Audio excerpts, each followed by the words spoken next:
આપણા ડાહ્યા બાપાનો પરિવાર છે, તો અત્યારે વક્તાશ્રીની પૂજા કરશે. એની સાથોસાથ બીજા દિવસના ભોજનના દાતાશ્રી તરીકે પરમ ભગવદીય પટેલ હર્ષદભાઈ રામાભાઈ મણિનગર સોજા, પરમ ભગવદીય પટેલ અખંડ સૌભાગ્યવંતા ઈલાબેન હર્ષદભાઈ પટેલ કમુબેન ડાયાલાલ પ્રભુદાસ માણસા, હસ્તે સુરેશભાઈ વિષ્ણુભાઈ અને પ્રવીણભાઈની સાથોસાથ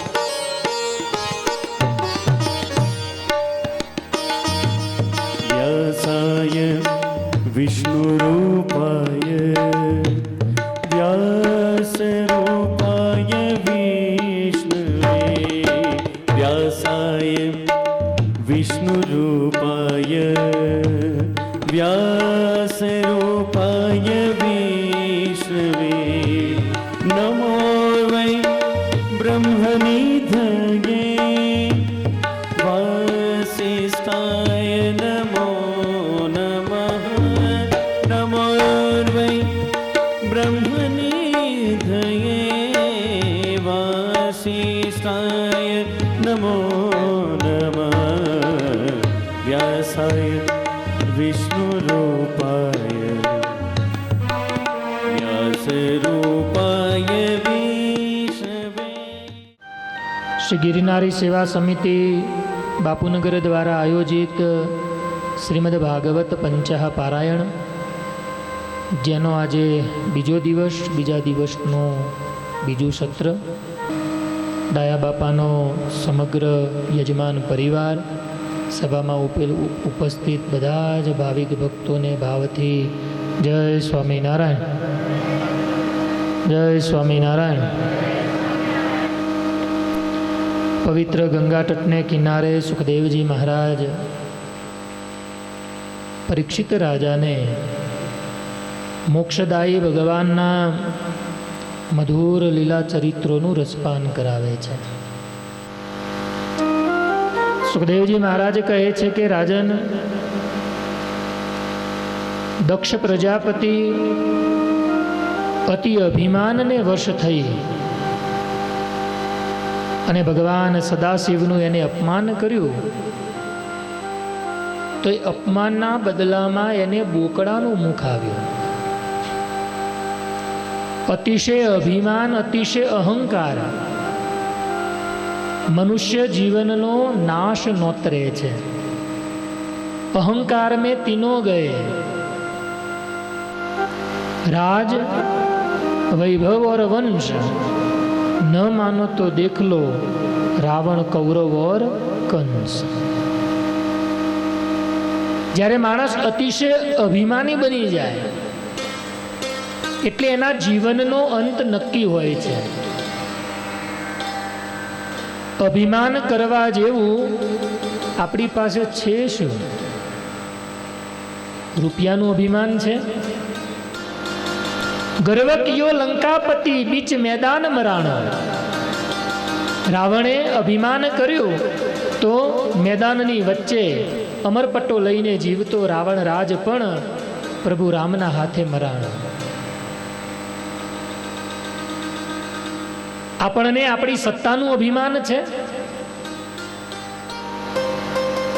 આપણને આપણા રૂપનું અભિમાન છે. તો જે સત્તા, જે રૂપ, જે સંપત્તિ, જેનું આપણે અભિમાન કરીએ છીએ ને, આ કોઈ વસ્તુ શાશ્વત નથી. રૂપ પણ નાશ પામે છે. 15-16 વર્ષના ને 20 વર્ષના હતા, પરણવા માટે માંડવામાં માયરામાં બેઠા હતા, ત્યારે કેવા લાગતા હતા ને હવે કેવા લાગીએ છીએ. અને બહુ રૂપનું અભિમાન આવે ને તો ઓગદી લગ્નનો આલ્બમ ખોલીને જોઈ લેવાનો, કેવા હતા ને કેવા થઈ ગયા. બહુ અતિશય સંપત્તિનું અભિમાન આવે ને તો જોઈ લેવાનું, પૂર્વે પણ એવા મોટા સંપત્તિવાન હતા કે અઢળક રૂપિયો હોવા છતાં પણ એમને મરવું પડ્યું. આપણે તો રાવણને જોયો નથી, આપણે તો કંસને જોયો નથી. ધીરુભાઈ અંબાણીને તો જોયા છે ને, કેટલો રૂપિયો હતો કયો. આવડું મોટું રિલાયન્સનું એમ્પાયર ઊભું કરવા વાળો માણસ, જેની પાસે અઢળક સંપત્તિ, અઢળક રૂપિયો હોવા છતાં પણ અંતે એને મરવું તો પડ્યું. એટલે સંપત્તિનું અભિમાન, સત્તાનું અભિમાન, સત્તા પણ કોઈની કાયમ માટે ક્યારેક શાશ્વત ટકી નથી. દક્ષ પ્રજાપતિએ જે અભિમાન કર્યું, એ અભિમાનને વશ એને ભગવાન સદાશિવનું અપમાન કર્યું, અને એ અપમાનના કારણે આજે દક્ષ પ્રજાપતિને બોકડાનું રૂપ આવ્યું. સુખદેવજી મહારાજે પરીક્ષિત રાજાને કહે કે રાજન, આમ દક્ષ પ્રજાપતિની કથાઓને કહી ધ્રુવજીના મધુર આખ્યાનને સુખદેવજી મહારાજે બહુ પ્રેમથી વર્ણવ્યું. નાના એવા 5 વર્ષના બાળક એક માતાનું મેણું સહન કરી જંગલમાં જઈ તપશ્ચર્યાઓ કરી અને ભગવાનને પામ્યા. એટલું જ નહીં, પણ ભગવાને એને પરમ પદની પ્રાપ્તિ કરાવી. આ ધ્રુવજીનું આખ્યાન છે ને, એ અત્યારની પ્રત્યેક માતાઓ માટે પ્રેરણાદાયી છે. પોતાના પુત્રને, પોતાના સંતાનને કયા માર્ગે લઈ જવો, એક પ્રત્યેક માતા નક્કી કરે. ધન્ય ધન્ય માતા ધ્રુવ તણી, જેને કયા કઠણ વચનજી, રાજપાટ સુખ સર્વે મેલી, ચાલ્યા વેગથી વનજે. એકમાત્ર ભગવાનને મેળવવાની, ભગવાનના ખોળામાં બેસવાની તાલાવેલી જ્યારે માતાએ પ્રગટ કરીને, ત્યારે એ વખતે ધ્રુવજી પણ માતાના વચનનો વિશ્વાસ રાખી જંગલમાં જઈને તપશ્ચર્યાઓ કરી ભગવાને પ્રગટ થઈ અને ધ્રુવને અવિચળ પદ આપ્યું. સુખદેવજી મહારાજે ત્યારબાદ ભરતજીનું ચમત્કારી આખ્યાન વર્ણવ્યું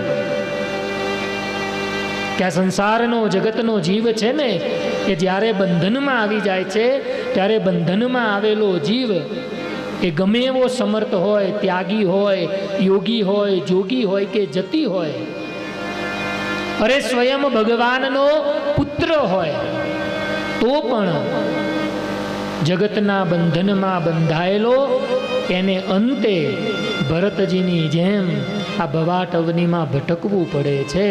અને એ વાતને જગતને સમજાવવા માટે ભગવાન ઋષભદેવના પુત્ર ભરતજીનું ચમત્કારી આખ્યાન 5મ સ્કંદની અંદર વર્ણવવામાં આવ્યું. ત્યારબાદ સુખદેવજી મહારાજે ભગવાન નરનારાયણ દેવની અદ્ભુત ગાથાઓ ગાઈ છે. આ લોકની અંદર ભગવાન નરનારાયણ દેવ આદિ સતયુગની અંદર પ્રગટ થયા. જે ભગવાને પ્રગટ થઈ આ લોકની અંદર ભારત વર્ષની પ્રજાના સુખને અર્થે કઠોર તપશ્ચર્યાઓ કરી. પરીક્ષિત રાજાના હૃદયમાં જ્યારે એમની સંપૂર્ણ કથાઓ સાંભળવાનો હૃદયની અંદર જ્યારે ઈચ્છાઓ પ્રગટ થઈને સુખદેવજી મહારાજે બહુ પ્રેમથી ભગવાન નરનારાયણ દેવનું આખ્યાન વર્ણવ્યું. રાજન, પૂર્વે સહસ્ત્રકુંચી નામનો એક અસુર હતો. આ સહસ્ત્રકુંચી જે 1000 કવચ અને કુંડળની સાથે જન્મેલો,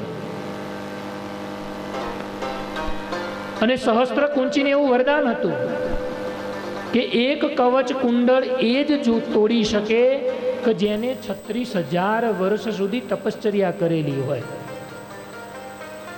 36,000 વર્ષ સુધી તપ કર્યું હોય અને એ આવીને કવચ કુંડળ તોડે, જો બીજા દિવસે પાછું ફરીથી બીજું કવચ કુંડળ તૂટે નહીં તો પેલું તૂટેલું કવચ કુંડળ પાછું આવી જાય. આવા બ્રહ્માજીના એને આશીર્વાદ હતા. અને એના કારણે થઈને સહસ્ત્રકુંચી એટલો સ્વચ્છંદી બની ગયો, એને દેવતાઓ ઉપર ચડાઈ કરી, દેવતાઓને પરાસ્ત કરી સ્વર્ગનું સામ્રાજ્ય છીનવી લીધું. એટલું જ નહીં, પણ આ સહસ્ત્રકુંચીએ આ ભૂમિ ઉપર એટલો બધો પાપાચાર, દુરાચાર ને અત્યાચાર કર્યો કે સહસ્ત્રકુંચીના અત્યાચારથી ભારત વર્ષની પ્રજા બહુ દુઃખી થઈ, બહુ પીડાવા લાગી. અને ભારત વર્ષની પ્રજા પીડાણી, દેવતાઓ ઋષિઓ પીડાણા. એટલે દેવતાઓને ઋષિઓએ જઈ ભગવાન વિષ્ણુ નારાયણને પ્રાર્થના કરી કે હે પ્રભુ, કંઈક દયા કરો અને આ સહસ્ત્ર કુંચીના દુઃખમાંથી, એના ત્રાસમાંથી અમને ઉગારો. ત્યારે એ વખતે ભગવાન વિષ્ણુ નારાયણે ઋષિ મહાત્માઓને, દેવતાઓને આશીર્વાદ આપ્યા કે જાઓ, તમારા દુઃખનો અંત હું કરીશ અને સહસ્ત્ર કુંચીનો વધ કરવા માટે, ભારત વર્ષની પ્રજાને સુખી કરવા માટે ભગવાને આ ભૂમિ ઉપર જન્મ લેવાનું નક્કી કર્યું. ભગવાને જ્યારે પ્રગટ થવાનું નક્કી કર્યું ને, ત્યારે ભગવાને જોયું કે અમને જન્મ આપે એવા યોગ્ય માતા પિતા કયા. એ વખતે ધર્મારણ્ય ક્ષેત્રની અંદર ધર્મદેવ અને મૂર્તિ દેવી સાબરમતી નદીના કિનારે ઝૂંપડી બાંધી અને ભગવાનની તપશ્ચર્યા કરે છે. આદિ સતયુગનું ધર્મારણ્ય ક્ષેત્ર એટલે અત્યારનું આપણું અમદાવાદનું નારણ ઘાટ. અને એ નારણ ઘાટના સાબરમતી નદીના કિનારે પૂર્વે ધર્મદેવ અને ભક્તિ માતાનો આશ્રમ હતો. ભગવાને ધર્મદેવ ભક્તિ માતાને આશીર્વાદ આપ્યા.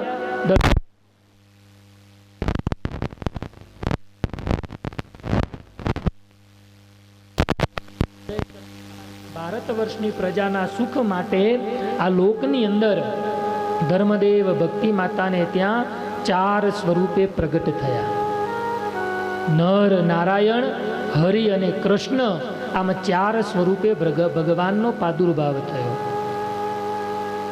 નરનારાયણ દેવ જ્યારે આ લોકની અંદર પ્રગટ થયા પછી થોડા સમય બાદ ધર્મદેવ ભક્તિ માતાની રજા લઈ નરનારાયણ દેવ તપશ્ચર્યા કરવા માટે નીકળ્યા. એ વખતે સહસ્ત્ર કુંચીનો હાહાકાર એટલો બધો હતો. તપશ્ચર્યા કરી અને તપના બળે એ સહસ્ત્ર કુંચીનો વધ કરવો છે, પણ તપશ્ચર્યા કરવી કઈ જગ્યાએ? એના માટે થઈને ભગવાન નારાયણ એમને આ હિમાલયની પવિત્ર ગોદ કહેતા હિમાલયનો આ પવિત્ર કિનારો એમને પસંદ કર્યો. પણ જોયું તો હિમાલયની અંદર, હિમાલય ઉપર તો ભગવાન સદાશિવનો વાસ છે ને. ભગવાન સદાશિવ આ હિમાલયના માલિક છે અને ભગવાન સદાશિવની મરજી વગર આ હિમાલયમાં કોઈ રહી શકે નહીં. એ પ્રભુ નારાયણ પોતે વિરાટ સ્વરૂપે આ હિમાલયની ધરતી ઉપર પ્રભુ પ્રગટ થયા. પ્રભુ આવ્યા ને, ભગવાને પોતાનો પહેલો જ ચરણ આ હિમાલયની ધરતી ઉપર મૂક્યો ને, એટલે પ્રભુનું એક પગલું હિમાલય ઉપર આજે પણ શાશ્વત રહ્યું. પછી એ જ પ્રભુ એક નાના એવા બાળક બની ગયા. એટલે પ્રભુનું એક નાનું એવું ચરણ હિમાલયની ધરતી ઉપર પડ્યું. આજે પણ એક ભગવાનનું વિશાળ ડગલું કહેતા ભગવાનના વિશાળ ચરણારવિંદ અને એક ભગવાનનું નાનું ડગલું કહેતા પ્રભુના નાના ચરણારવિંદ ચરણ પાદુકાના નામથી ઓળખાય છે. અને આપણે જ્યાં બેઠા છીએ ને, બરોબર એની પાછળનો જે પહાડ છે ને, ત્યાં ઉપર ભગવાનની ચરણ પાદુકા છે. અને સમય મળે તો ત્યાં જઈ આવજો. ગાડી કેવું કાંઈ જતું નથી, ચાલીને જવાનું, ડુંગરામાં ચડવાનું. પગથિયા છે, નાના મોટા પગથિયા આવશે, પણ ત્યાં ભગવાનની ચરણ પાદુકાઓ છે. ભગવાન વિષ્ણુ નારાયણ સૌથી પહેલા આ હિમાલયની ધરતી ઉપર એ ચરણ પાદુકાની જગ્યા ઉપર પ્રભુ આવેલા. આ હિમાલયની અંદર બદ્રીનારાયણનું આ પવિત્ર ક્ષેત્ર જે 6 મહિના સુધી બંધ હોય અને 6 મહિના સુધી ખુલ્લું હોય. જ્યારે 6 મહિના આ પવિત્ર ક્ષેત્ર બંધ થઈ જાય એટલે દેવતાઓ અને નારદ મુનિ આદિક ઋષિઓ આવીને પ્રભુની સેવા કરે છે. એમાં બદ્રીનારાયણની અંદર બંધ થતા કપાટ અને ઉઘડતા કપાટ, આ બેના દર્શનનો બહુ મોટો મહિમા છે. હવે દિવાળી આવશે ને, એટલે દિવાળી ઉપર બદ્રીનારાયણના કપાટ બંધ થઈ જશે. પછી 6 મહિના સુધી દેવતાઓ નારદજી પ્રભુની અહીંયા પૂજા કરશે, સેવા કરશે. એ વખતે હિમાલયની આ બદ્રીનારાયણની ધરતી 6 મહિના સુધી આ ક્ષેત્ર બંધ થયું છે. ભગવાન વિષ્ણુ નારાયણ નાનું બાળક બની અને ખૂબ રડી રહ્યા છે. અને એ જ વખતે ભગવાન સદાશિવ અને માતા પાર્વતી આ હિમાલયની પ્રદક્ષિણા કરવા માટે નીકળ્યા. નાના બાળકનો રડતો અવાજ જોયો ને, માતા પાર્વતી ત્યાં અટકી ગયા. મહાદેવજીને કહ્યું કે પ્રભુ, આ કોઈ નાનું બાળક રડી રહ્યું છે. ત્યારે એ વખતે ભગવાન સદાશિવ એવું બોલ્યા કે દેવી, રહેવા દો, ભલે રડતું રડવા દો. કારણ કે સદાશિવને ખબર હતી આ કોણ છે. પણ અંતે માતા ભવાની તો માં છે ને, માનું હૃદય બાળકનું રુદન સહન કરી ન શક્યું. નજીક જઈને પ્રભુને પોતાની ગોદમાં ઉપાડી લીધા અને પોતાની ઝૂંપડીમાં લઈ આવ્યા. લાવી અને પ્રભુને પોતાની ઝૂંપડીમાં રાખ્યા. અત્યારે જે આપણે ભગવાન બદ્રીનારાયણના દર્શન કરીએ છીએ ને, એ જ બદ્રીનારાયણના પગથિયા નીચે ઉતરો એટલે ડાબી બાજુમાં એક મહાદેવજીનું મંદિર છે. એ જ મંદિરમાં ભગવાન સદાશિવ અને માતા પાર્વતી નિવાસ કરીને રહેતા હતા. પ્રભુને ત્યાં મૂક્યા એટલે ભગવાન સદાશિવ અને માતા પાર્વતી ભગવાન બદ્રી વિશાલના દર્શન કરવા માટે ગયા. દર્શન કરીને પાછા આવ્યા ત્યાં તો ઝૂંપડાના દરવાજા બંધ થઈ ગયા. માતા ભવાનીએ દરવાજો ખોલવાનો પ્રયત્ન કર્યો પણ દરવાજો ખુલ્યો નહીં. અને એ વખતે માતા ભવાનીએ કહ્યું કે આપ કોણ છો? શા માટે દરવાજો બંધ કરીને બેઠા છો? ત્યારે અંદરથી ભગવાન નારાયણ એવું બોલ્યા કે માં, અમે તો સ્વયં ભગવાન નર નારાયણ રૂપે આવ્યા છીએ. અમારે જગતના કલ્યાણ માટે સહસ્ત્ર કુંચીનો વધ કરવા, ભારત વર્ષની પ્રજાને સુખી કરવા માટે તપશ્ચર્યા કરવી છે. તમે અમને કૃપા કરી તમારી આ જગ્યા અમને આપી દો. એ વખતે માતા ભવાનીને ભગવાન સદાશિવ એવું બોલ્યા કે જગતના કલ્યાણ માટે જો તમારે આ ધરતી જોઈતી હોય તો જાઓ પ્રભુ, આપને કૃષ્ણ અર્પણ કરી.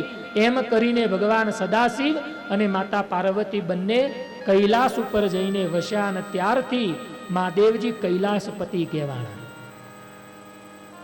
આ બાજુ ભગવાન નર અને નારાયણ બંને આ બદ્રીનારાયણની પવિત્ર ભૂમિમાં તપ કરવા માટે આવ્યા. આ ભૂમિનો પ્રભાવ એટલો બધો છે, એક દિવસ ખાલી તપ કરે ને 36,000 વર્ષ સુધી તપ કર્યું હોય ને એટલું ફળ મળે. એવું આ ભગવાનનું પરમ પાવનકારી સાનિધ્ય છે.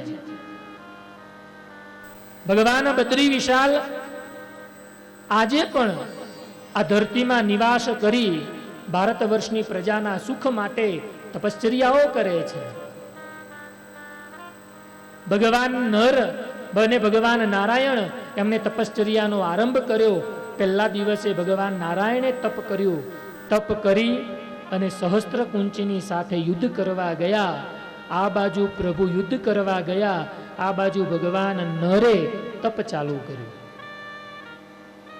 સવારથી માંડી અને સાંજ સુધી ભગવાન નારાયણ સહસ્ત્ર કુંચીની સાથે યુદ્ધે ચડ્યા. અને ભગવાન નારાયણે સહસ્ત્ર કુંચીનું એક કવચ અને કુંડળ તોડી નાખ્યું.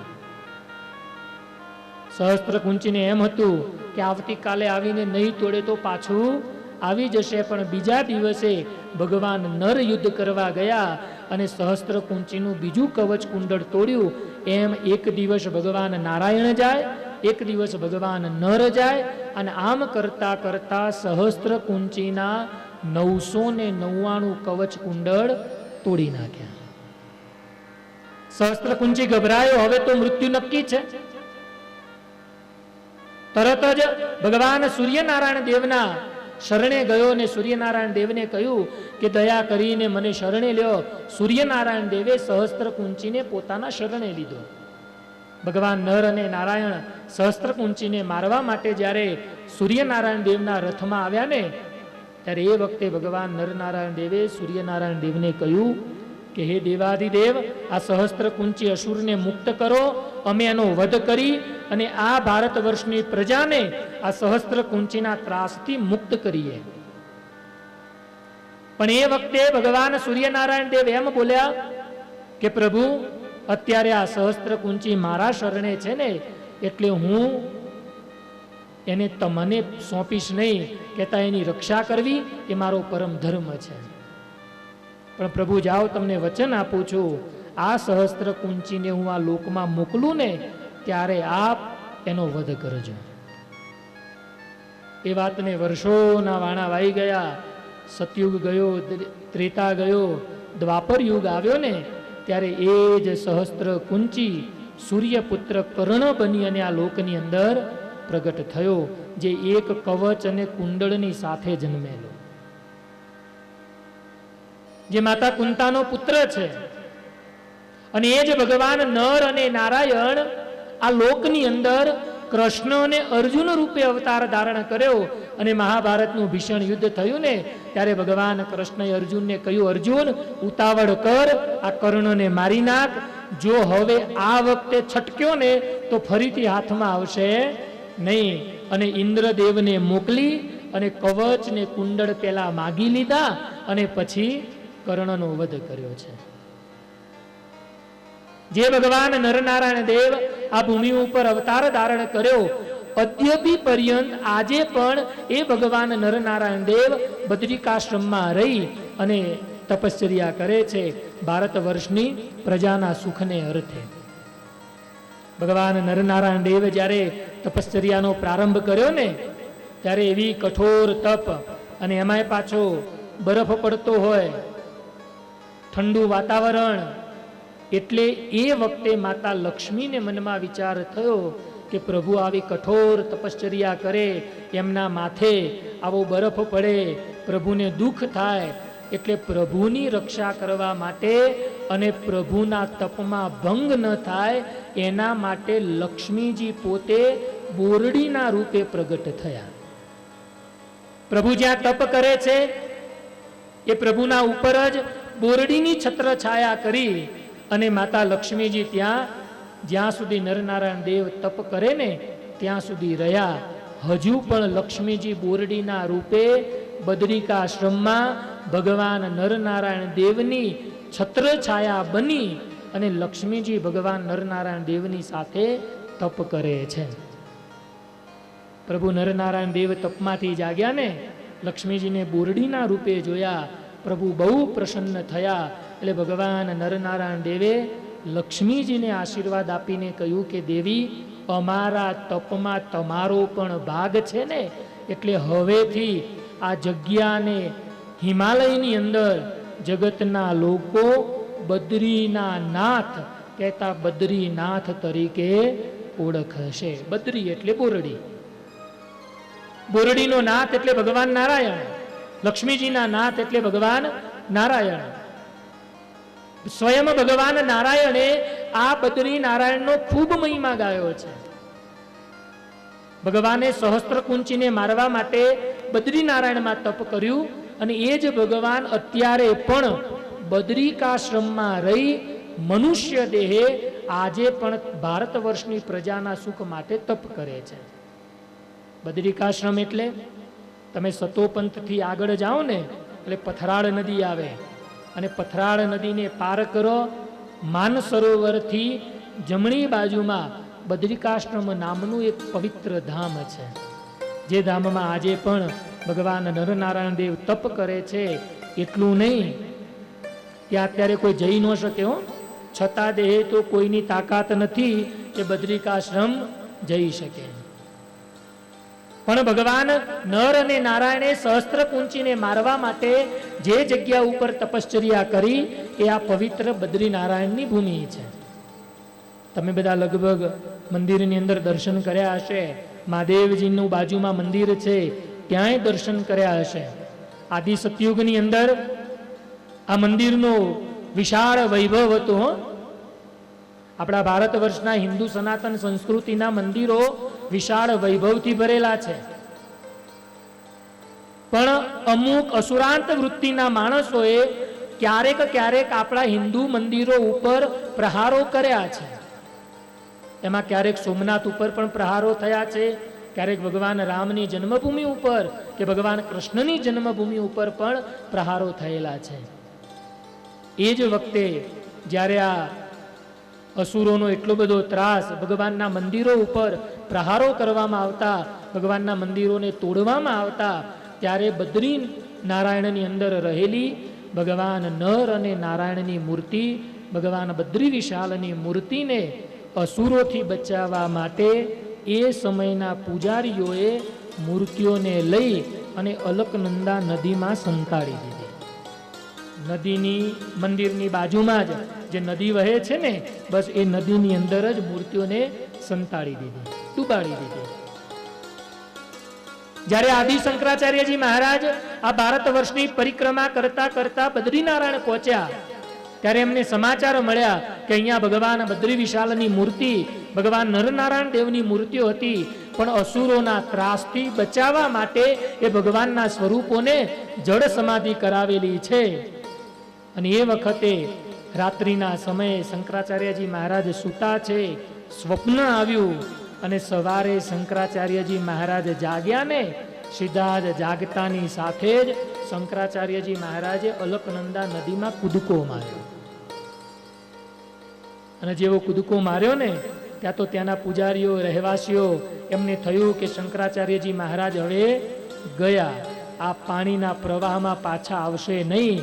પણ થોડી વાર થઈને ત્યાં તો શંકરાચાર્યજી મહારાજ ભગવાન નર અને નારાયણની મૂર્તિઓને અલકનંદામાંથી લઈ અને બહાર નીકળ્યા, અને શંકરાચાર્યજી મહારાજે એ મૂર્તિઓને આ મંદિરમાં પ્રસ્થાપિત કરી. જે મૂર્તિઓના આપણે અત્યારે જે સ્વરૂપના દર્શન કરીએ ને, એ જ સ્વરૂપને શંકરાચાર્યજી મહારાજે પધરાવ્યા છે. આ ભગવાન નરનારાયણ દેવ ભરતખંડના રાજા છે, અને આપણે બધા એની રૈયત છીએ, આપણે એની પ્રજા છીએ. સ્વામિનારાયણ ભગવાન જ્યારે આ લોકમાં આવ્યા ને, ત્યારે મહારાજે મંદિરોના નિર્માણની શરૂઆત કરી, અને સૌથી પહેલું મંદિર ભગવાન સ્વામિનારાયણે અમદાવાદની અંદર બનાવવાનું નક્કી કર્યું. સ્વામિનારાયણ સંપ્રદાયનું વિશ્વનું સૌથી પહેલું મંદિર જ્યારે અમદાવાદની અંદર બન્યું ને, ત્યારે કયા ભગવાનના સ્વરૂપો પધરાવા એ ચર્ચા થઈ. અને એ વખતે ભગવાન સ્વામિનારાયણ બોલ્યા કે અમારે તો ભરતખંડના રાજા એવા નરનારાયણ દેવને અહીંયા પધરાવા છે. ત્યારે એ વખતે સંતોએ અને ભક્તોએ મહારાજને પ્રશ્ન કર્યો છે, મહારાજ નરનારાયણ દેવની જ પ્રતિષ્ઠા કેમ? ત્યારે ભગવાન સ્વામિનારાયણે નરનારાયણ દેવનો મહિમા ગાયો કે આ નરનારાયણ દેવ તપ કરે છે ને, એને તો આ ભારત વર્ષની પ્રજા સુખી છે. જો ભગવાન નરનારાયણ દેવ તપ બંધ કરી દે ને, તો ભારત વર્ષની પ્રજાના જીવનમાં સુખ રહે નહીં.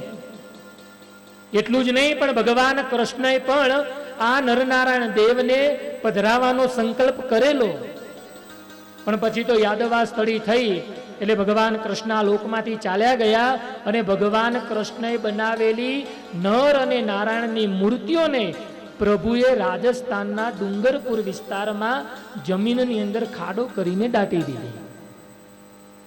પણ ભગવાન સ્વામિનારાયણે જ્યારે અમદાવાદમાં મંદિર બનાવવાનો સંકલ્પ કર્યો ને, ત્યારે એ જ ભગવાન કૃષ્ણની જમીનમાં દાટેલી નરનારાયણ દેવની મૂર્તિઓને ભગવાન સ્વામિનારાયણે ત્યાંથી કઢાવી, અને એ જ મૂર્તિઓને આ અમદાવાદની અંદર કાલુપુરની અંદર એ નરનારાયણ દેવને પધરાવવામાં આવ્યા છે. બોલો નરનારાયણ દેવની.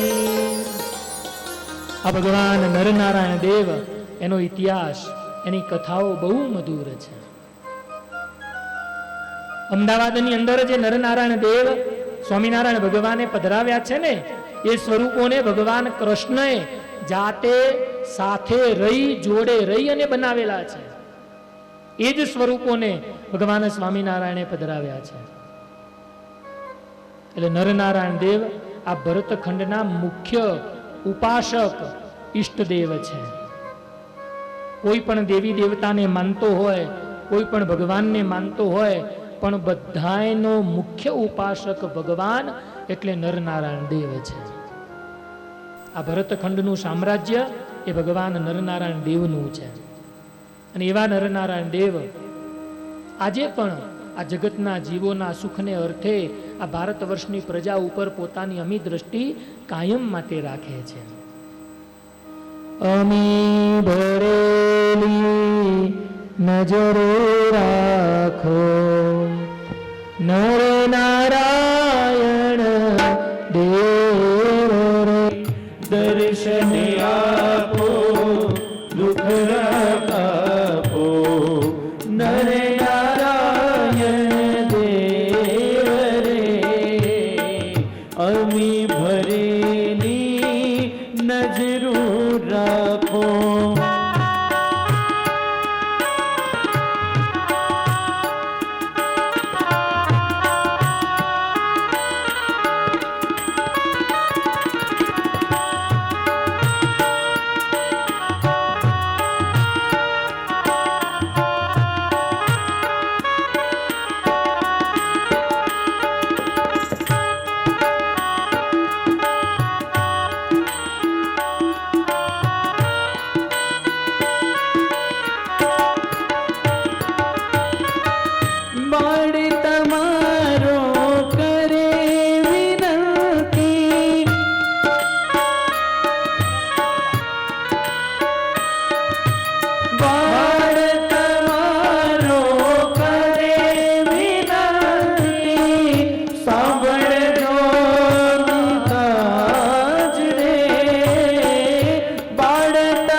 ભગવાન નરનારાયણ દેવ ભારત વર્ષની પ્રજા માટે થઈ અને બદ્રિકાશ્રમની અંદર આજે પણ મનુષ્ય શરીર ધારણ કરી તપશ્ચર્યાઓ કરે છે. આ બદ્રિકાશ્રમની ભૂમિ છે ને એ બહુ પવિત્ર ભૂમિ છે, જ્યાં કોઈ પણ પ્રકારનું વેર ઝેર કશું જ નથી.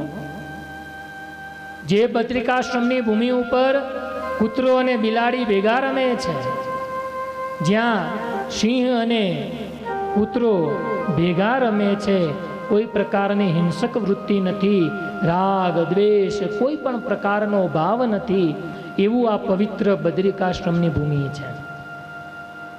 અને ભગવાન નરનારાયણ દેવ જે વિશાલા કહેતા બોરડીના નીચે પ્રભુ બેઠા છે ને, એ બોરડીને જે બોર આવે છે ને એ મણના છે. આવું આપણા શાસ્ત્રોમાં લખ્યું છે. હા, એ મણના બોર. આ અમે ફુગ્ગા ટીંગાડ્યા છે ને એને જેવડા.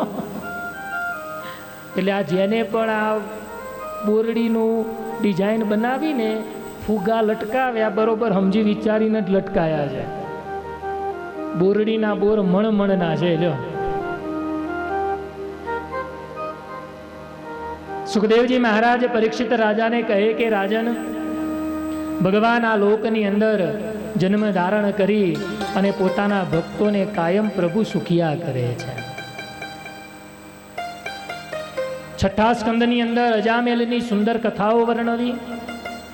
સપ્તમ સ્કંદની અંદર સુખદેવજી મહારાજે પરીક્ષિત રાજાને ભગવાનના પરમ બાળ ભક્ત એવા પ્રહલાદજીની સુંદર કથાઓનું વર્ણન કર્યું છે.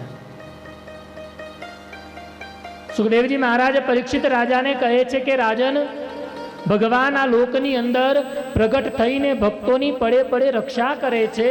ત્યારે પરીક્ષિત મહારાજે સુખદેવજી મહારાજને એક પ્રશ્ન કર્યો, પ્રભુ તમને લાગતું નથી કે ભગવાન પણ પક્ષપાત કરતા હોય? ત્યારે સુખદેવજી મહારાજે કહ્યું, કેમ રાજન? તો જુઓ ને, ભગવાન જ્યારે જ્યારે જન્મ ધારણ કર્યો ને ત્યારે ભગવાને દેવોની રક્ષા કરી અને દૈત્યોને પ્રભુએ સંહાર્યા છે. સુખદેવજી મહારાજ કહે છે કે રાજન, પ્રભુની બે દ્રષ્ટિ છે, એક નિગ્રહ અને બીજો અનુગ્રહ. ભગવાન બંને દ્રષ્ટિએ કરીને ભગવાનના ભક્તો અને અસુરો બંને ઉપર પોતાની કૃપા વર્ષાવે છે. ભગવાન ક્યારે પણ કોઈની ઉપર દ્વેષ બુદ્ધિ ક્યારે રાખતા નથી. કોઈ માતા હોય અને માતાને બે દીકરાઓ હોય, એક દીકરો માંદો હોય, ડૉક્ટરે એમ કહ્યું હોય કે આને તમે અઠવાડિયા સુધી મગનું પાણી જ પીવડાવજો. પછી ઘરમાં સુખડી બનાવે અને નાના દીકરાને સુખડી ખવડાવે, પણ મોટો માંદો હોય એને સુખડી ખવડાવે નહીં, તો માતાની ક્રિયામાં ભેદ લાગે પણ માતાના ભાવમાં ભેદ છે નહીં. જેમ સાજો જમે સુંદર સુખડી, માંદાને મગ ઉદરે આરામ રે. જેમ એને ખબર છે માને કે જો હું આને સુખડી ખવડાવીશ તો આ વધારે માંદો પડશે. ભગવાન પણ એવા જ છે. હો, પોતાના ભક્તો જે ભજન કરે છે, જે ભક્તિ કરે છે ને, પ્રભુ એને સુખડી કહેતા પ્રભુ એને સાચવે છે, એની રક્ષા કરે છે. જે માંદા છે, અસુરો છે, પ્રભુ એને એની પાત્રતા કરતા વધુ આપતા નથી. ભગવાનની ક્રિયામાં ભેદ દેખાય પણ ભગવાનના ભાવમાં ભેદ નથી. કોઈ ડૉક્ટર હોય અને ડૉક્ટરના ત્યાં તમે જાઓ અને ડૉક્ટરના ત્યાં પેલા દવાના ડબલા પડ્યા હોય. હવે એકના જાડા થઈ ગયા હોય ને એકના બંધ થઈ ગયા હોય, અને બે જણ ડૉક્ટરના ત્યાં જાય અને હવે ડૉક્ટરને તો બધા દર્દી હરખા જ હોય ને, એટલે ભેદભાવ કરાય નહીં. બંનેને એક જ ડબલામાંથી દવા આપે તો શું થાય? એક હાજો થાય અને બીજો ઉકલી જાય. ડોક્ટર બંનેને દવા વેચી આપે, જુદી જુદી આપે. ડોક્ટરની ક્રિયામાં ભેદ છે પણ એના ભાવમાં ભેદ છે નહીં. ડોક્ટરની ક્રિયામાં આપણને ભેદ લાગે. એમ ભગવાન પણ જ્યારે આવા ચરિત્રો કરતા હોય ત્યારે ભગવાનની ક્રિયામાં ભેદ લાગે ખરો, પણ ભગવાનના ભાવમાં ભેદ નથી. રાજન, ભગવાને અસુર કુળમાં પ્રગટ થયેલા ભગવાનના ભક્તોની પણ રક્ષા કરી છે. પરીક્ષિત રાજા કહે તો ગુરુદેવ, એવી મને એક કથા કહો કે ભગવાને અસુર કુળની અંદર કોઈની રક્ષા કરી હોય.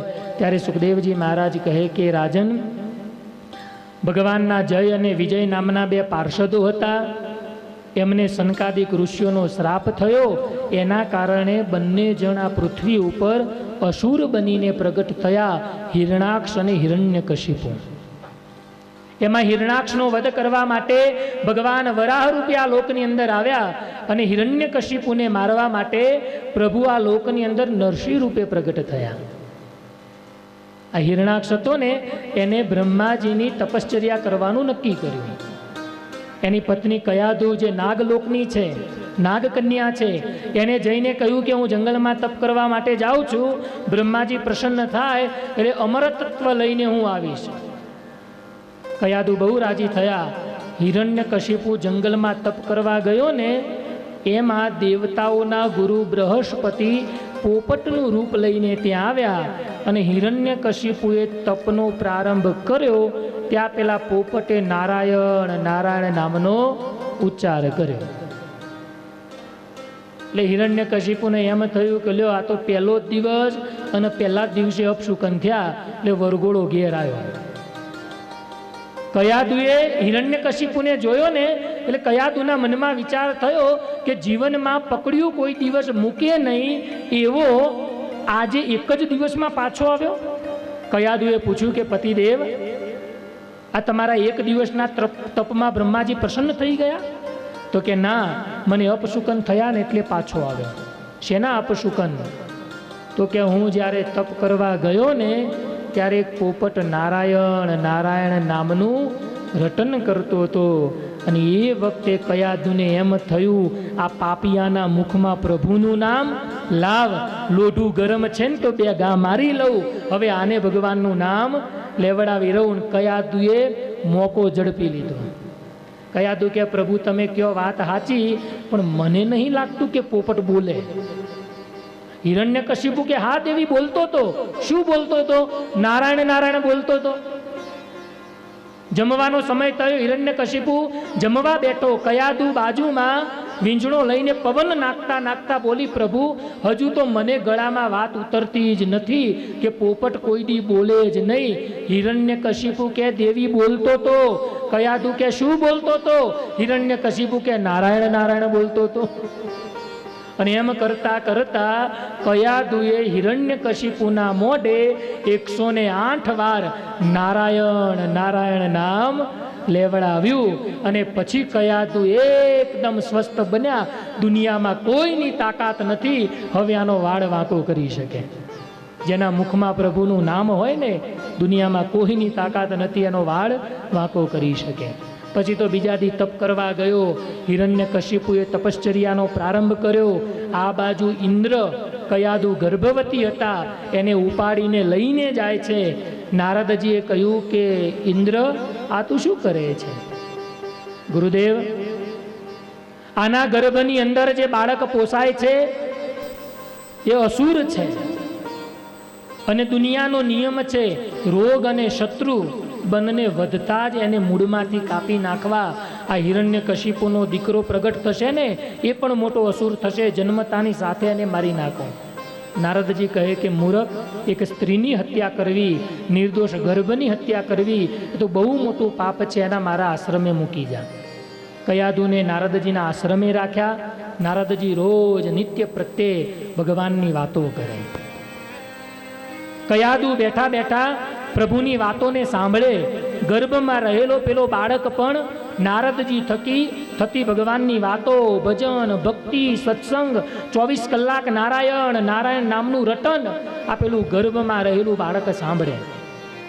અને એમ કરતા કરતા 36,000 વર્ષ સુધી કયાદુના ગર્ભની અંદર રહેલા બાળકે નારદજી થકી સત્સંગ કર્યો.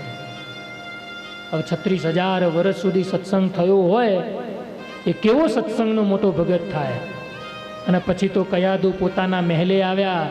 બાળકને જન્મ આપ્યો. એનું નામ પ્રહલાદ રાખવામાં આવ્યું. જન્મતાની સાથે જ સૌથી પહેલો શબ્દ પ્રહલાદજી બોલ્યા, નારાયણ. કયાદુને બહુ આનંદ થયો. આ બાજુ હિરણ્યકશિપુનું તપ પૂર્ણ થયું. બ્રહ્માજી પ્રસન્ન થયા. બ્રહ્માજીએ કહ્યું વરદાન માગ. તો કે મને અમર બનાવો. બ્રહ્માજી કે જે વસ્તુ મારી પાસે નથી એ તને શું આપો? અમર તો હું નથી, મરવાનું તો મારે છે. મૃત્યુ સિવાય તારે જે માગવું હોય એ માગ.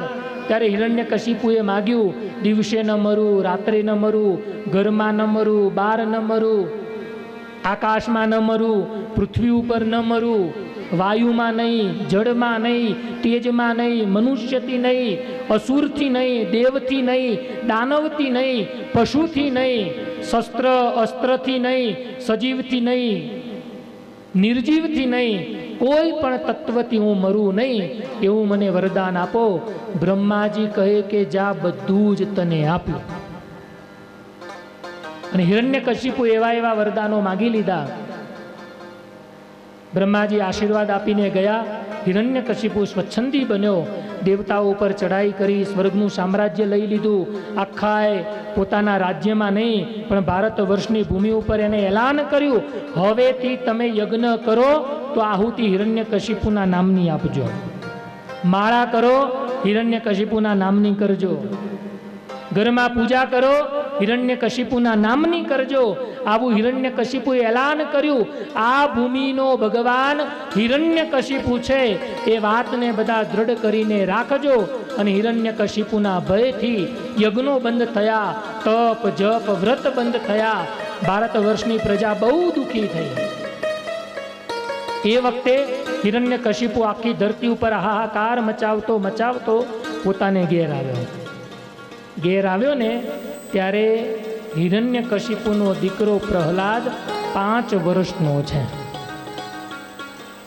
હિરણ્યકશિપુને સમાચાર મળ્યા, મારે ઘેર પુત્રનો જન્મ થયો છે.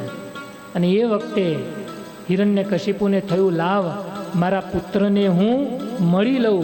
અને જેવા પ્રહલાદજીને મળવા માટે હિરણ્યકશિપુ આવ્યો ને, પ્રહલાદજી તો ભગવાનના ભગત છે, કપાળમાં તિલક ચાંદલો તાણેલો છે. પિતાશ્રી આવ્યા એટલે પગે લાગ્યા. પ્રહલાદજીને હિરણ્યકશિપુએ પૂછ્યું, બોલ બેટા, આ પૃથ્વીનો પાલનહાર કોણ? ત્યારે પ્રહલાદજી એવું બોલ્યા, પિતાશ્રી, આ પૃથ્વીનો પાલનહાર તો એકમાત્ર ભગવાન નારાયણ છે. આખી દુનિયાને હંફાવતો પોતાના જ ઘરમાં પોતાનો જ છોકરો ફૂટેલો નીકળ્યો. આખી દુનિયાને હંફાવવા વાળો. પેલી ગુજરાતીમાં કહેવત છે ને, જેને કોઈ ન પહોંચે ને એને એનું પેટ પહોંચે. હિરણ્યકશિપુનો કોઈ વિરોધ કરી ન શક્યું. પ્રહલાદજી જ ઘરમાં ભગવાનના ભગત નીકળ્યા. આખા ગામના કપડા સીવવા વાળો દરજી એના જ છોકરાની ચડ્ડી ફાટેલી હોય. આ એના જેવી વાત છે. પ્રહલાદજી ભગવાનના પરમ એકાંતિક ભક્ત બન્યા. નારાયણ નારાયણ નામનું રટન કરે. હિરણ્યકશિપુને એમ થયું હશે નાનો છે ને, હમણાં સુધરી જશે. સંડા અને અમર્કને બોલાવ્યા અને કહ્યું, તમે આને આસુરી વિદ્યા શીખવો. સંડા અને અમર્કા આસુરી વિદ્યા શીખવાનો પ્રયત્ન કરે, શીખવાડવાનો પ્રયત્ન કરે, પણ પ્રહલાદજીના તો હૈયામાં, એના રૂવાડે ભગવાન નારાયણ વસેલા છે. કેમ? કારણ કે પ્રહલાદજીએ માતા કયાદુના ગર્ભમાં જ ભગવાનના સંસ્કારો શીખી લીધા છે. અને એટલા માટે આજનું સાયન્સ પણ એ વાતને સ્વીકારે છે. જ્યારે માતા ગર્ભવતી હોય ને, એને એ વખતે ભગવાનનું ભજન કરવું, ગીતાજીના પાઠ કરવા, રામાયણ ભાગવતજી જેવા સતશાસ્ત્રોનું વાંચન કરવું. ગર્ભવતી સ્ત્રીએ બહુ ધ્યાન રાખવું. ગર્ભની અંદર જે બાળક પોસાતું હોય ને, એ વખતે તમે જેટલી ધાર્મિક ક્રિયાઓ કરશો, જેટલો સત્સંગ કરશો, એની બધી જ અસર પેલા બાળક ઉપર પડશે, ગર્ભમાં રહેલા બાળક ઉપર. ગર્ભના સંસ્કાર બહુ ઉત્તમ સંસ્કાર કહેવાય છે. અભિમન્યુ માતાના ગર્ભમાંથી જ 7 કોઠાનું જ્ઞાન શીખીને આવેલા. એટલું જ નહીં, પૂર્વે એવા કેવાય મોટા ભગવાનના ભક્તો થયા ને, કે જે માતાના ઉદરમાં રહ્યા થકા પરમ પદવીને પામેલા છે. એટલે બાળક કેવું બનાવવું ને, એ માતા ગર્ભવતી હોય, સ્ત્રી ગર્ભવતી હોય ને ત્યારથી નક્કી થાય. આ તો ગર્ભવતી હોય, ગામના પાદરે ઊભી પાણીપુરીને રગડા પેટીસ ખાતી હોય, અને પછી મનમાં એવા સંકલ્પ કરે, અમારો દીકરો નરસિંહ મહેતા ધ્રુવજી જેવો થાય. એ નરસિંહ મહેતા ધ્રુવજી જેવો ન થાય. રગડા પેટીસ ન પાણીપુરી ખાવ ને, એના છોકરા હવાડાના દાટા કાઢે એવા થાય. એટલે ગામની અંદર પેલા ખબર છે, પેલા હવાડા આવતા તમે જોયા હશે વડીલો. આ હવાડા શેના માટે હોય? ગાયોને પાણી પીવા માટે. ગામનો સજ્જન માણસ ગાયોને પાણી પીવા માટે હવાડો ભરે અને આ કપાતર જઈને હવાડાનો પૂછ ખોલી આવે. પછી એ કંઈ શિવાજી જેવા, નરસિંહ મહેતા જેવા, પ્રહલાદજી જેવા થાય નહીં. એટલે ગર્ભવતી સ્ત્રીએ તો બહુ ધ્યાન રાખવું. ગર્ભમાં બાળક પોસાતું હોય ને, ત્યારે એને ઉત્તમ સંસ્કાર આપવા. સુખદેવજી મહારાજ કહે કે રાજન, પ્રહલાદજી ભગવાનના પરમ ભક્ત છે. સંડા અને અમર્ક આસુરી વિદ્યા શીખવાડવાનો પ્રયત્ન કરે, પણ પ્રહલાદજીના તો રૂવાડે ભગવાન નારાયણ વસેલા છે. એક દિવસ સંડા અમર્કે કહ્યું કે પ્રહલાદ, આ નારાયણ આપણો શત્રુ છે. ત્યારે એ વખતે પ્રહલાદજી બોલ્યા, ગુરુદેવ તમારી વાત સાચી, નારાયણ શત્રુ હશે, પણ કોનો? જે ભગવાનને શત્રુ માને છે એનો. મારે તો પ્રભુ પહેલા પણ મિત્ર હતા, અત્યારે પણ મિત્ર છે, અને ભવિષ્યમાં પણ પ્રભુ મારા મિત્ર રહેશે. ત્યારે પ્રહલાદ કહે, પાપી જનના હશે શત્રુ શ્રી ભગવાન, મારે તો સદાય મિત્ર છે, આદિ મધ્યે અંતે નિદાન. ભગવાન તો મારો કાયમ માટે મિત્ર છે. સંડા અમર્કે જઈને હિરણ્યકશિપુને વાત કરી, રાજન, આ તો 1 નો 2 થતો જ નથી. કોઈ વાતે કરી અને સ્વીકારતો જ નથી કે તમે આ પૃથ્વીના ભગવાન છો. એ તો એમ જ કહે છે કે પૃથ્વીનો, જગતનો ભગવાન એક નારાયણ છે. ત્યારે એ વખતે હિરણ્યકશિપુએ કઠોર નિર્ણય લીધો કે આને આપણે જીવતો મારી નાખો. પ્રહલાદજીને મારવાનું નક્કી કર્યું ને ત્યારે કયાધુને સમાચાર મળ્યા. કયાધુએ આવીને પ્રહલાદજીને કહ્યું કે બેટા, તારો બાપ જ્યારે તારી ઉપર આટલું બધું તાડન કરે છે તો તું નારાયણના નામને મૂકી દે ને. ત્યારે પ્રહલાદજીએ બહુ સરસ જવાબ આપ્યો કે માં, કોઈએ કરોડોનો મોટો મહેલ બનાવ્યો હોય, હવેલી બનાવી હોય, હવેલીમાં રહેવા જાય અને એમાં મચ્છરનો ત્રાસ હોય તો મચ્છરના ત્રાસે કરી હવેલી છોડી થોડી દેવાય. આ મારા બાપનું દુઃખ છે ને એ મચ્છરના ત્રાસ જેવું છે, મને એનાથી કશો ફેર પડતો નથી. અને હિરણ્યકશિપુને આ સમાચાર મળ્યા એટલે હિરણ્યકશિપુએ સૈનિકોને કહ્યું, આને હાથીના પગ નીચે કચડીને મારી નાખો અને જાહેરમાં જ મારજો, એટલે લોકોને ખબર પડે કે હિરણ્યકશિપુનો વિરોધ કરવા વાળો પોતાનો સગો દીકરો હતો તો એને છોડ્યો નહીં. અને હિરણ્યકશિપુના આદેશથી પ્રહલાદજીને મારવા માટે એક હાથીને બરોબરનો મદિરા પીવડાવીને ત્યાં લાવવામાં આવ્યો. અને હાથી જેવો નજીક આવ્યો, પ્રહલાદજીને દોરડેથી બાંધેલા છે, જેવા હાથી નજીક આવ્યો ને પહેલી વાર તો પ્રહલાદજી ગભરાઈ ગયા, પણ મુખમાં નારાયણ નારાયણ નામનું રટન છે ને, પ્રહલાદજીના અંતરાત્માની અંદર પ્રભુનો નાદ થયો. અને જેવો હાથી નજીક આવ્યો, જેમ કોઈ માતા પોતાના બાળકને વાલ કરે ને એમ સૂંઠથી એ પ્રહલાદજીના મુખ ઉપર ચુંબન કરી હાથી ત્યાંથી બાજુમાં થઈને નીકળી ગયો. પ્રહલાદજીની પ્રભુએ રક્ષા કરી. ગામમાં લોકોને સમાચાર મળ્યા પ્રહલાદજી તો બચી ગયા, એટલે લોકોમાં 1% ભરોસો બેઠો કે ભગવાન જેવું કંઈક છે. પછી તો હિરણ્યકશિપુએ કહ્યું, એક કામ કરો અને પર્વત ઉપરથી હેઠું નાખો. અને પછી તો ઊંચા પહાડ ઉપર લઈ ગયા. અને પછી તો બધા અસુરોએ કહ્યું કે પ્રહલાદ માની જા, આ ખીણમાં તને ઊંડી ખીણમાં નાખીશું ને તારું હાડકું હાજુ રહેશે નહીં. પ્રહલાદ કહે કે ભલા માણસ, પહેલી વાર તમે મારવાનો પ્રયત્ન કર્યો, ભગવાને મારી રક્ષા કરી એટલામાં સમજતા નથી કે તમે મને અહીંથી નાખશો ને તો એ બચાવવા વાળો મારો ભગવાન બેઠો છે. જેવા અસુરોએ પ્રહલાદજીને ઊંડી ખીણમાં નાખ્યા ને, પ્રભુએ આવી પ્રહલાદજીને પોતાની ગોદમાં ઝીલી લીધા. પેલા અસુરો ઘેર પહોંચે ને એ પેલા પ્રહલાદજી પહોંચી ગયા. હિરણ્યકશિપુને જઈને કહે કે રાજન, પ્રહલાદજીને અમે મારી નાખ્યા, ઊંડી ખીણમાં નાખી દીધા. હિરણ્યકશિપુ કે આ રહ્યો તમારો હગલો, કે તમારા પેલા ઘેર આવ્યો છે. પછી તો પ્રહલાદજીને મારવા માટેના કેટલાય પ્રયત્નો કર્યા, ઉકળતું તેલ કર્યું, એની અંદર પ્રહલાદજીને નાખ્યા, પણ તોય જેમ શીતળ જળની અંદર કોઈ બેસે ને એમ ભગવાને તેલને ઠંડુ કર્યું. પ્રહલાદજી અંદર બેઠા, સંડા અને અમર કે પરીક્ષા કરવા માટે તેલ ગરમ થયું છે કે નહીં એના માટે એક નાળિયેર નાખ્યો. અને જેવું નાળિયેર અંદર પડ્યું ને ફૂટ્યું, 2 ટુકડા થયા, એક સંડને વાગ્યો ને એક અમરકને વાગ્યો. પણ ભગવાને હાથીના પગ તળે પર્વત ઉપરથી કે પછી તેલના ઉકળતા કઢૈયામાં ભગવાન નારાયણે પ્રહલાદજીની રક્ષા કરી છે. એટલું જ નહીં, પણ હિરણ્યકશિપુની બહેન છે હોલિકા, એને એવું વરદાન હતું કે કોઈ અગ્નિ એને બાળી શકે નહીં. એટલે હોલિકાએ હિરણ્યકશિપુને કહ્યું, ભાઈ એક કામ કર, ભર ચોકમાં રાજ્યની વચોવચ ચિતા ખડગી કર, હું પ્રહલાદને ખોળામાં લઈને બેસું, મને વરદાન છે અગ્નિ બાળી શકશે નહીં. પ્રજાને પણ ખબર પડે હિરણ્યકશિપુનો વિરોધ કરવા વાળાને કેવી સજાઓ મળે છે. પછી તો હિરણ્યકશિપુએ એલાન કર્યું, આવતીકાલે પ્રહલાદજીને જીવતા સળગાવવામાં આવશે.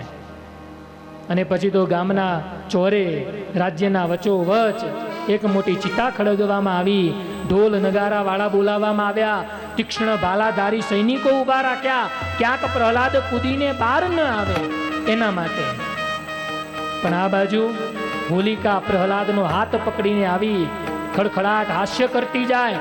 સારી પ્રજા આજે પ્રહલાદજીને જોવે, આંખમાં આંસુઓ વહે, આ નિર્દોષ બાળક એને આ પાપી હિરણ્યકશિપુ મારી નાખશે. દરેકની આંખમાં આંસુઓ છે, પણ દરેકના અંતરમાં એક શ્રદ્ધા પણ છે કે ભગવાન પ્રહલાદજીને કશું થવા દેશે નહીં. અને સંધ્યાનો સમય છે. હોલિકા ચિતા ઉપર બેઠી, ખોળામાં બેઠા. હોલિકા એક ચુંદડી ઓઢી રાખી છે અને ત્યારબાદ ચિતા સળગાવવામાં આવી. બળબડ બળબડ કરતો અગ્નિ બળવા લાગ્યો. આ બાજુ પ્રહલાદજીના મુખમાં નારાયણ નારાયણ નારાયણ નામ ગાજે છે. લોકોને એમ થયું બળબડ વિશાળ અગ્નિ પ્રગટ્યો ને, હમણાં પ્રહલાદ જતા રહેશે, પ્રહલાદ મરી જશે. લોકોની આંખો બંધ થઈ, આંખમાંથી ચોધાર આંસુઓ વહે.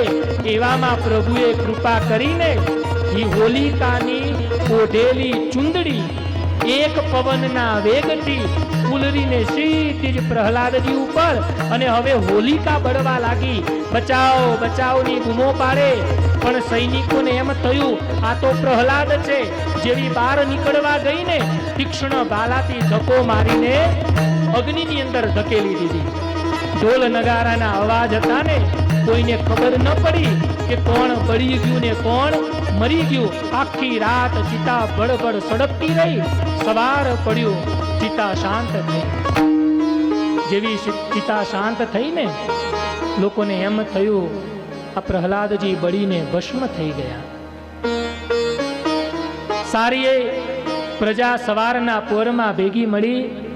ભલે પ્રહલાદજી આ લોકમાં ન રહ્યા, પણ ભગવાનના ભક્ત છે ને, બધાએ ભેગા મળી અને જે પ્રહલાદજીને સળગાવવા માટેની ચિતા હતી ને, એ ચિતાની ગોળ ફરતા પાણીની ધારાઓ કરી. અને એવામાં અંદરથી અવાજ આવ્યો, નારાયણ નારાયણ નારાયણ. પ્રજાના હૈયામાં આનંદ થયો. નક્કી પ્રહલાદ જીવતા છે. અને જ્યાં રાખનો ઢગલો આડો કર્યો ને, આઘો કર્યો, ત્યાં તો અંદરથી પ્રહલાદજી બેઠા થયા. પ્રભુએ પ્રહલાદને ઊની આંચ પણ આવવા ન દીધી. અને પ્રહલાદજીની આજ ભગવાન નારાયણે રક્ષા કરી. અને હળગતી ચિતામાં પ્રહલાદજી ઊભા થયા ને, હવે તો પ્રજાના મનના મનોબળ પણ મજબૂત થયા કે ભગવાન છે અને ભગવાન પોતાના ભક્તની રક્ષા કરે છે.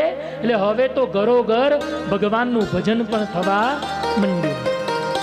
આ બાજુ પ્રહલાદજી સંડા અને અમરકની પાસે ગયા. સંડા અમરક આશ્રમમાં હાજર નથી. બધા નાના નાના બાળકો બેઠા છે. પ્રહલાદજી કહે કે આ તમે આખી જિંદગી શું મારા બાપનું નામ લે લે કરો છો? ત્યારે પેલા બાળકો કહે છે કે પ્રહલાદ, તારા બાપનું નામ લેશું તો રોટલા ખાવા ભેગા થશું. ત્યારે પ્રહલાદ કહે કે રોટલા ખવડાવવા વાળો તો ભગવાન નારાયણ છે, મારો બાપ નથી. જગતનો તારણહાર, જગતનો પિતા તો એક ભગવાન નારાયણ છે. માટે નામ લેવું હોય તો મારા ભગવાન નારાયણનું લ્યો, મારા બાપનું નામ લેવાની જરૂર નથી. પેલા બાળકો કહે છે તો પ્રહલાદ, એ નામ કેમ લેવું એ તું અમને શીખવાડ. અને એ વખતે પ્રહલાદજીએ એ સભાની અંદર જેટલા બાળકો બેઠા છે ને, એમને એમ કહ્યું, હું જેમ ભગવાનનું નામ લઉં ને, એમ તમે પણ ભગવાનનું નામ લેજો. પછી તો પ્રહલાદજીએ ભગવાનનું નામ લેવાની શરૂઆત કરી. પેલા બાળકો પણ પ્રહલાદજીના તાલે પ્રભુના નામની શરૂઆત કરી. ઓમ નમો ભગવતે વાસુદેવાય. ઓમ નમો ભગવતે વાસુદેવાય.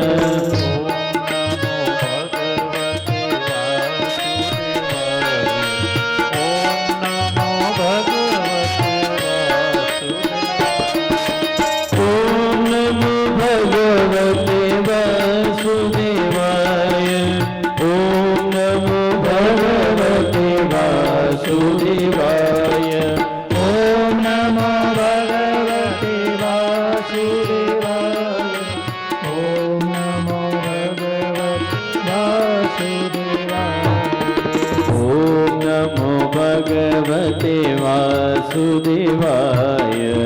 ઓમ નમો ભગવતે વાસુદેવાય.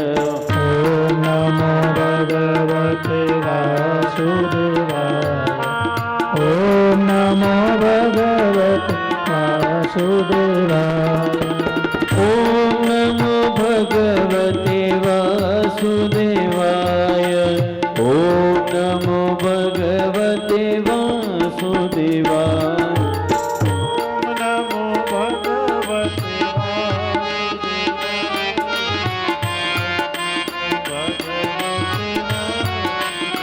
પહેલા તો છે ને હિરણ્યકશિપુએ એવું એલાન કર્યું હતું હો, કે જે નારાયણનું નામ લેશે તેનું માથું ધડથી જુદું કરી નાખીશ.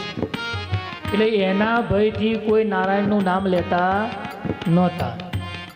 અત્યારે હિરણ્યકશિપુએ એવું એલાન કર્યું નથી હો. ભગવાને એવું એલાન કર્યું છે, જે મારું નામ લેશે ને એનું માથું હું મોટું કરીશ. એટલે હવે તમે નક્કી કરો, તમે પ્રહલાદજીના વંશજ છો કે હિરણ્યકશિપુના? નક્કી તમારે કરવાનું હો.